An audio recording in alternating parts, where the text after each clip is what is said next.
Welcome back. I'm John Kelly with 4 Element Fit and head coach at Live Free Zone Training and Live Free CrossFit.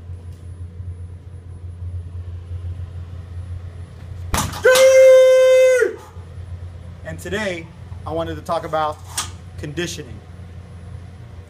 Should you do conditioning? I hear people in the gym all the time, why am I training? I'm not going to go to the games. Yes, most of us are not going to go to the games, but that doesn't mean you shouldn't be training. You should be training for your health. You should be training for longevity. You should be training so that you look good and feel good about yourself. A lot of people understand the elements of strength training. They understand that you need to vary your reps, you need to vary your sets, you need to vary your loads.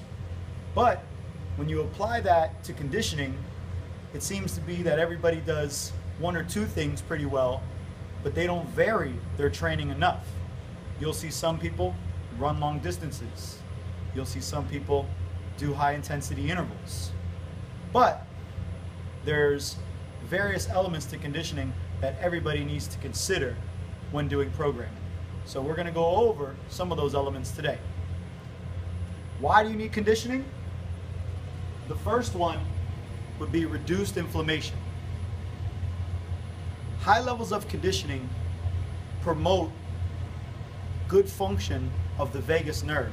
And the vagus nerve is one of the body's most anti-inflammatory pathways. So having a strong vagus nerve is going to allow your body to produce anti-inflammatories naturally without having to take Advil, Tylenol, and things of that nature. Your body has anti-inflammatory properties in itself, and higher levels of conditioning promote that. 2, body composition. Doing lots of conditioning is going to increase the mitochondria in your cell. The mitochondria are like the batteries of each cell, and they require fuel. That fuel comes in the form of sugar and fat. So if you have more mitochondria, you're going to have better fat burning properties in your body. You're going to look good, you're going to feel good. And everybody likes to look good and feel good. Longevity. Studies show that high level endurance athletes live 7 years longer than the normal population. And why is that? Well, they got better anti-inflammatory properties in their body. They got more levels of mitochondria in their body. And they have a reduced risk of preventable diseases such as heart disease, stroke, diabetes, because they have a strong cardiovascular system. Now, that's the why to the conditioning. Let's talk about the how.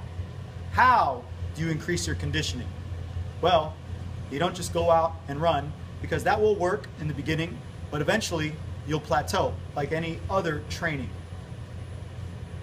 We have step 1, establish a baseline. So how do you establish that baseline? There's a couple different ways you could do that. You can do that by measuring your resting heart rate.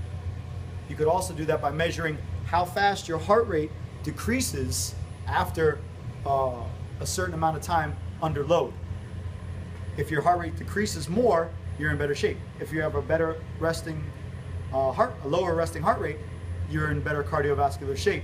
Or you can do a distance test, like a 12-minute row or a 12-minute run. Measure where you go in your 12-minute row.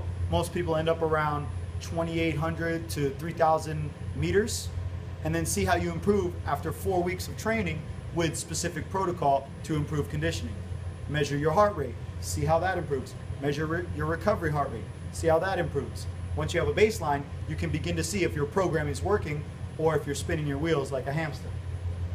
Step number 2, you need to set outcome and process SMART goals.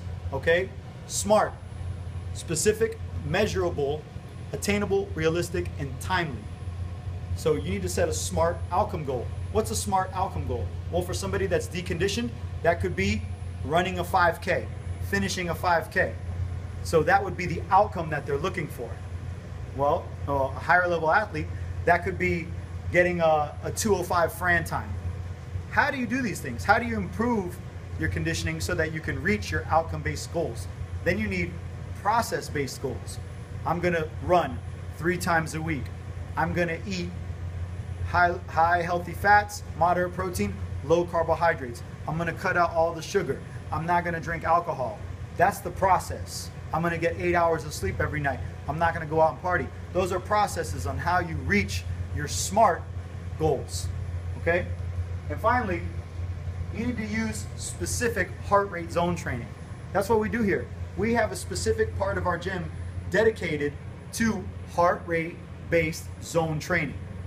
We understand that conditioning is a vital part to health, just like strength is. So we have 2 different programs here at Live Free CrossFit. That zone training has 3 different zones. Now, you can find up to 5 zones online from different teachers, and that's true. But this is a simpler version, which is also true. So this way it can be easier for you guys to digest. Zone number 1, that's about 60 to 75% of your heart rate. How do you measure this? You get a heart rate monitor, and you make sure you either have a watch or you have it to like a Polar app like we use here at Live Free CrossFit. 60 to 75%, you're jogging, you're moving, whatever it is, you can have a conversation. You're not burning too much sugar, you're burning mostly fat. It's a rate of perceived exertion of about 6. So you can rate your exertion, you can rate your effort. You'd be like, man, that's like a 6 out of 10 for me. And you can do that for a long time. Then you have zone 2, which is 75 to 90. Now this is a step up. You're no longer talking. Now you're working, you're breathing. 7 to 8 in your rate of perceived exertion. You can't spend as much time in this zone, but yet you can still spend a good amount of time in it. Now you're burning more sugar than you are fat, but you're burning both sources of fuel because your body's requiring a higher energy load, so you're gonna need glucose. Zone 3, 90 to 100% of your maximum heart rate. This is hard as beep. Rate of perceived exertion, 9 to 10. Now you're all glucose, no fat. You can only do this for a short amount of time before you have to slow down and fall back into one of these zones. It's good to know what zones are and what percentages of heart rates you need to use for that, but that doesn't do anything if you don't understand how to properly program the volume and intensity of these zones throughout the week so that you can improve and recover. So in today's video, I wanted to give you a brief explanation of why conditioning is important. Tomorrow's video, we'll go over the specific volumes and intensities needed in these specific zones in order to see an increase in conditioning, whether you're a deconditioned athlete, fairly conditioned athlete, or a high conditioned athlete. So we'll see you guys tomorrow. Thanks for sticking around.